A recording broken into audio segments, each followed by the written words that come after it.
It's easy to laugh at alien stories until the details start lining up, not just between witnesses, but across decades, continents, and careers. From people who didn't ask to see anything, who didn't go looking for the strange, people who came back changed. Some say these experiences are imagined, others say they're too real to be made up. But the most disturbing part isn't the sighting, it's what happens after. How do you go back to normal when you've seen something no one else believes? How does a world respond when the rules of reality start to slip? And what happens to us, not just as individuals, but as a species, when we finally face something more intelligent, more advanced, and completely beyond our control? This isn't just about what's out there. It's about what's happening inside us, when we're forced to admit we're not alone, or worse, that we are.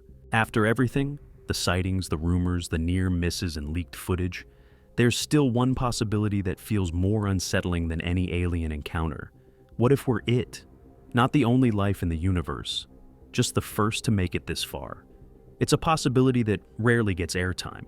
We assume we're late to the party, a young civilization still catching up to something older, wiser, more advanced.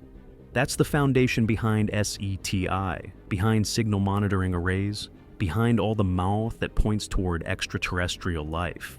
They're not asking if life is out there, they're asking where it went. But what if no one came before us? Or worse, what if they did and didn't survive? Joe sits with a theoretical physicist who lays it out plainly. The universe is nearly 14 billion years old. Our entire civilization, everything we've built, has existed for barely a sliver of that time. If intelligent life is possible, why hasn't it had a head start? And if it did, what happened to it? Some scientists suggest civilizations may arise all the time, only to collapse under their own weight. Wars, resource exhaustion, technology they weren't ready for. Maybe the true rarity in the universe isn't life. Maybe it's survival. And if any advanced societies existed long before us, their legacy wouldn't be cities or ships. It would be traces, leftovers embedded in the cosmic background, radio signatures, photon imprints, encoded patterns hiding inside the light we take for granted. A kind of archaeological whisper across space. Not contact, just evidence that contact was once possible. Joe pushes the guest. Is there anything left? Any signs we're not the first? The response is calm, but it lingers. It's worth looking, but I wouldn't expect it. Maybe we are the anomaly. Not the ones being studied, but the ones doing the watching. Not the latest link in the chain, but the very first one to hold it. That thought reframes everything.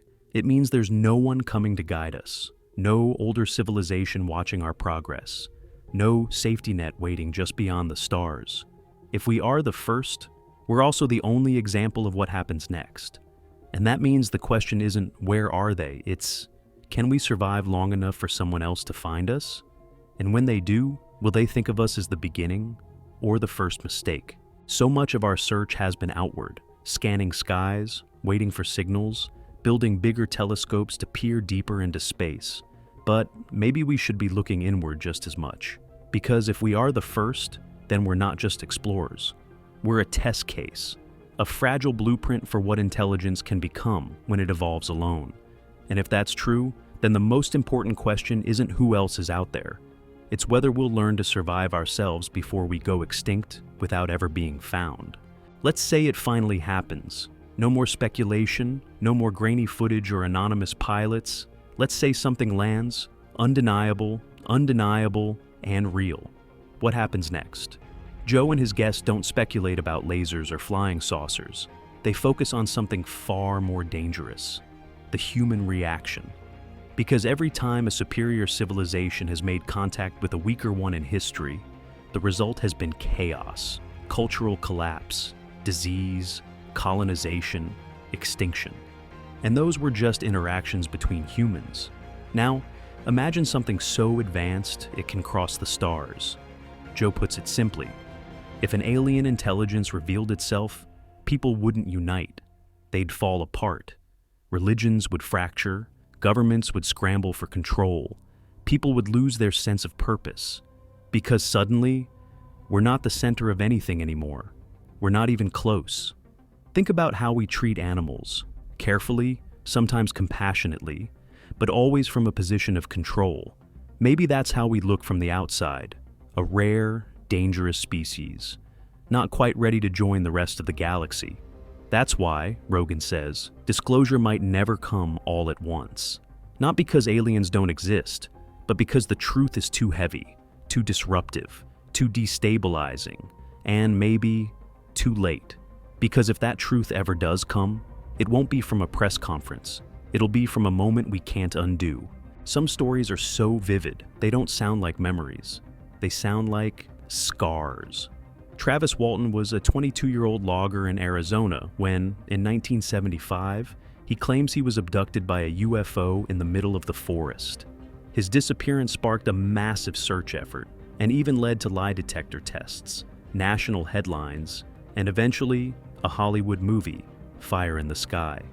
But none of that compares to hearing Walton tell the story himself, calmly, quietly, across the table from Joe Rogan. He describes waking up on a raised table inside a sterile room, surrounded by small, silent beings. Pale skin, massive eyes, no expression, no sound, just cold observation. When he tried to fight, human-like figures appeared, masked him, and then, just like that, he was dumped back onto the side of the road, days later, with no memory of how he got there. The details are unsettling, not because they're dramatic, but because they aren't. There's no theatrical language, no exaggeration, just a man who looks like he's been living with something for decades. And it's not the lights or the ship or the aliens that haunt him. It's the silence, the lack of emotion, the way those faces never reacted, even as he screamed. Whether you believe him or not, one thing's clear. Travis Walton believes it happened. And when he talks about how it shattered his life, it doesn't feel like a hoax. It feels like trauma. Some stories sound impossible, others sound too real to ignore. But the more you hear, the more it stops being about flying saucers or flashing lights, and starts becoming a mirror, a reflection of how fragile we really are, how quickly belief can collapse, how easily a single moment can reshape everything we thought was solid. Because if just one person is telling the truth about being taken, about being studied, about something watching us from just out of view, then everything we know about our place in the universe has to change. Maybe that's why they stay hidden, not because they fear us, but because they know what would happen if we saw too much. Our minds reach for explanations, our systems reach for control. But some things don't fit inside neat categories. Some truths don't come with answers, just consequences. So, maybe we're not being visited, maybe we're being studied, or spared, or warned. Whatever the truth is, it doesn't feel like something we're meant to understand. At least, not yet. And the longer we go without answers, the more it feels like someone, or something, is making sure it stays that way.